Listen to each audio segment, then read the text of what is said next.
Ayali Soussou, Aïbo, sende toujours. Après double dida sarena, Ferregola memi bisona Genève arena. Après double dida, les padres memi bisona Genève arena. Et bien la boyenne, bête la boyenne, aimez la Jésus. Mais je ne sais pas comment vous faites pour ne pas aimer les padres. Tichor. Mais je ne sais pas comment vous faites pour ne pas adorer Acheta. Allez le 15 juin na Genève Arena tokoya mobondo. Tole kakabango ne bele tokoya mobondo. Le 15 juin na Genève Arena tokoya mobondo. Toko uta Bruxelles, Paris, London. Mobondo. Est-ce que totangi comme na yo? Rien. Qui se sent piqué connaît l'affaire. Cheta Goyemba. Thibaut Goyoka. Le 15 juin, à Genève Arena. Est-ce qu'on a fini? Est-ce qu'on a fini? Boulinga bon te poigne. Ma chour. Bolingwe zanga nango mawa ya kozongiselanga bolingwe memi mawa na moke. Na représente ya bolingo bolingwanga nyeuta depuis kalada muna eva na ba perfusion bakinini pe batonga l'amour suena yo chérie zalakanga na kufa na malade pona tikela yo bajenda ya se ya mokili oyo eza nini Habomali bala ya landa nzombwa mosaka haloba ngai ekomeli ngai Webi pasi ya bolingo eswaka na motema nazolelanga wa polisi mbeto nanga na pinzolinga mopaya zoba na melima ekufila mwa henga mopaya zoba hawe bana Paris bana Porto bana Suisse bana Toulouse Belgique à Lyon ne tombera jamais. Babi, rendez-vous le 15 juin avec Papa Hervé, le groupe Jet Set en complet. Donc, boya ko savourer la bonne musique avec toute l'équipe complète. Donc, rendez-vous à ne pas manquer. Gauloise, achetez les billets, c'est le moment. Il nous reste que 14 jours. Donc, boson va bien abino. Tokutana kuna les 15 goinda. Les 15 kune goinda. Ba désespéra bolingo tozalaka likolo kaboy.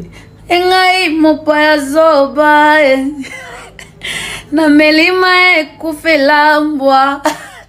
Quand Fergola symbolise les notes. Dans un morceau dédié à sa mère, l'artiste musicien Fergola conventionne les paroles dans un son pianoté par un connaisseur tout en respectant les notes musicalement classiques. C'est un diable, si pas un monstre chanteur. Toute chanson n'est pas un chant, retenez-le. Bataringe fait du rigne, du chant et de la chanson. Ce qui fait de lui un bon chanteur, meilleur de sa génération.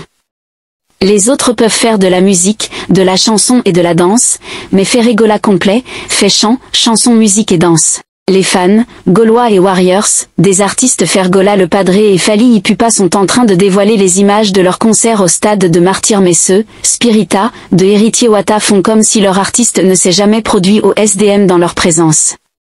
Fergola est une espèce rare, l'ocapi de la musique et de la chanson congolaise dont la #RDC doit en être fière et que l'Afrique, toute l'humanité doit protéger. Avoir un tel patrimoine dans son pays est toute une richesse. L'art ne ment pas. Ceux qui ont maîtrise du chant, peuvent déguster cette voix, se sont taillés sur notes, et en diront les nouvelles. Plusieurs Gaulois, Gauloises et gladiators sont animés par un complexe incroyable. Vous êtes tout d'abord fanatique et vous constituez une armée pour la défense de l'artiste Fergola le Padré. Ce dont vous faites chaque jour sur internet ou télévision, vous ne demandez pas qu'on vous paye pour cela. Si ça arrive que vous soyez considéré par l'équipe ou l'artiste, ça sera louable et d'ailleurs, lui-même l'artiste reconnaît toujours votre apport et a été toujours reconnaissant envers vous. Ces gens en majorité sont auprès d'artistes par un intérêt quelconque et se servent d'un esprit égocentrique pour vous faire gober aisément leur suprématie mesquine côté audience. Si vous resterez à leur côté pour nuire ceux qui sont sans intérêt auprès d'artistes, ça sera un grand scandale un jour. Dites-vous, vous qui êtes sur leur page ou TikTok, que font-ils à part s'attaquer aux autres? Combien de fois postent-ils l'artiste sur leur page ou compte TikTok le jour? La semaine et le mois? Comprendre les démarches et l'inquiétude de la page temps fort de la musique congolaise, vous délivrera de ce complexe. fils aîné le Gaulois. L'une des raisons pour lesquelles beaucoup de personnes n'arrivent pas à faire du profit de leur investissement est tout simplement le fait que la plupart ne prennent pas le temps d'apprendre suffisamment sur le secteur dans lequel ils aimeraient investir. Il est quand même bien plus simple d'apprendre dès ses débuts que d'apprendre après avoir perdu son investissement. Combien avez-vous déjà perdu parce que vous n'avez pas pris le temps de vous éduquer? Et quel était le secteur qui vous a fait perdre? Laissez vos réponses en commentaire et donnez-nous quelques leçons. Personne à la peau mi-claire se tenant les mains jointes.